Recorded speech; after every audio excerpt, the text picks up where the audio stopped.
Hello family, welcome back to my channel. My name is Anirudh. In today's video, I will guide you how to crack NPCL interview with 1 month preparation. I will tell you about the panel. I will tell you what subject and why you should have to prepare.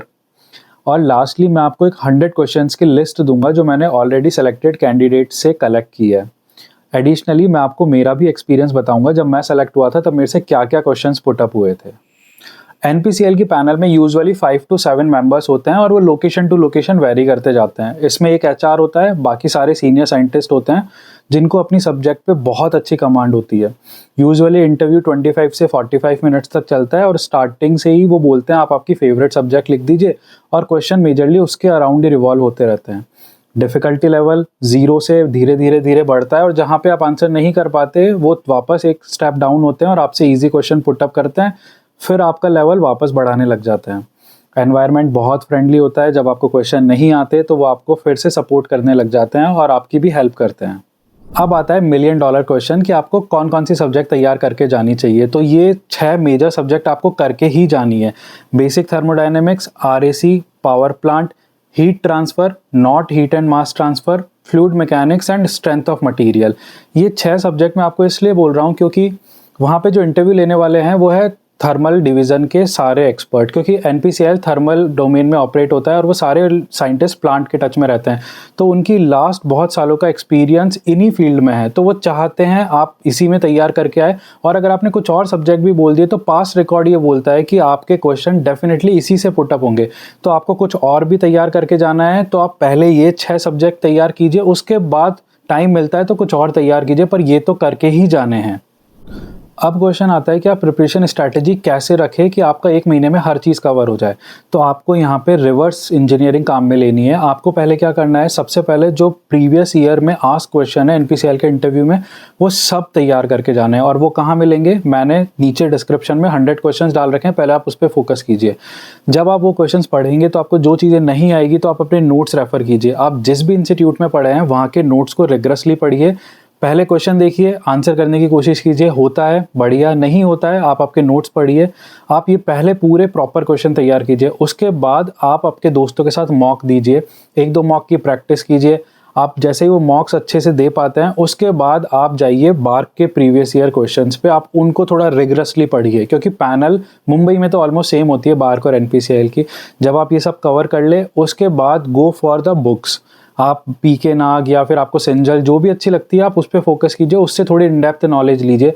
जब ये सब खत्म हो जाए then go for NPTEL या फिर किसी और अच्छी जगह पे जहाँ पे वीडियोस लेक्चर आप इन डेप्थ पढ़ सके। बिकॉज आपको पीएचडी नहीं करनी है, आपको इंटरव्यू क्रैक करना है, तो आप वहाँ नॉलेज जो भी काम में आएगी वो आप इतनी है कि आप बुक से सफिशिएंट गेन कर सकते हैं। तो आप प्लीज़ इसी स्ट्रैटेजी पे काम करें।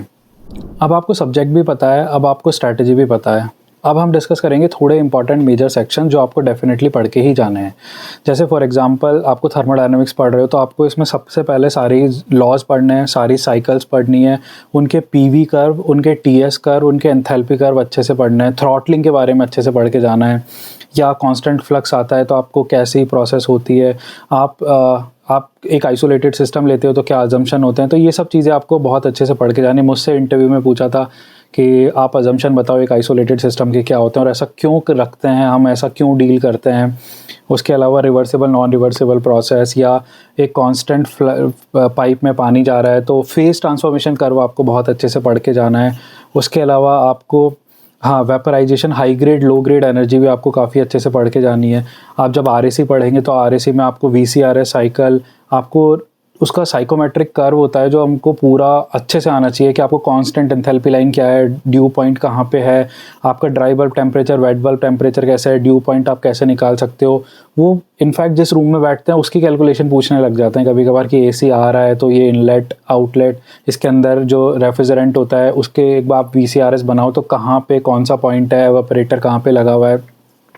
तो साइकिल्स अच्छे से है और उनका उनका पता है ऐसे मन होता है कि आप अलग अलग कर्व बनाओ, पीवी टीएस, तो ये कर्व आपको अच्छे से पढ़ के जाने हैं। उसके अलावा जब आप पावर प्लांट पढ़े तो पावर प्लांट में आप, वो खुद भी पावर प्लांट पे ऑपरेट होते हैं, तो जैसे रैंकाइन साइकिल है, रैंकाइन साइकिल के सारी चीज़ें पढ़ के जाइए आप कि आप उसका प्रेशर, कंडेंसर प्रेशर को और एवापोरेटर प्रेशर को कम ज़्यादा कर देते हो या मैक्सिमम मटीरियल लिमिट के बारे में पूरा पढ़ के जाइए।